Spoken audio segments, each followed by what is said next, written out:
खुलुमबाय। खन्थाइखौ आवरायगोन जननी ब्रह्म आरो खन्थाइखौ लिरदों जननी ब्रह्म। खन्थाइनि मुं आखायाव बारसे बिबार लानानै।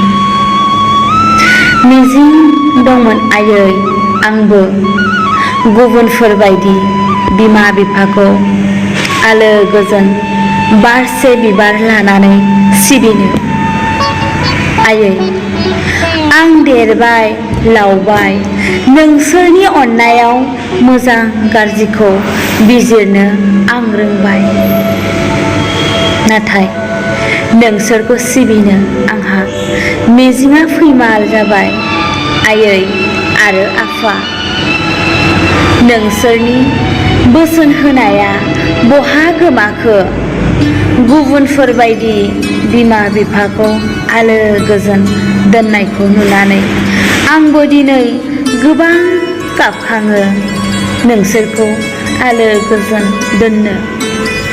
आयै आरो आफा नोंसोरनि ओंखाम रसा नांनानैब्लाबो सान्दुं गोसा खाफालनि गोलोमदैखौ फसरनानै बोथिसे रसा नांनानै नोंसोरनि जानायखौ बोखानानै जाहोदोंमोन।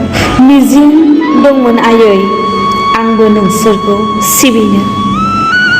आं दिनै गोसोखांदों आयै आरो आफा नोंसोरनि बोसोनखौ थारैनो जाफुंहोनो हामारासै। थेवबो नोंसोर दिनै नाजावदो आंनि अननाय बारसे बिबारखौ।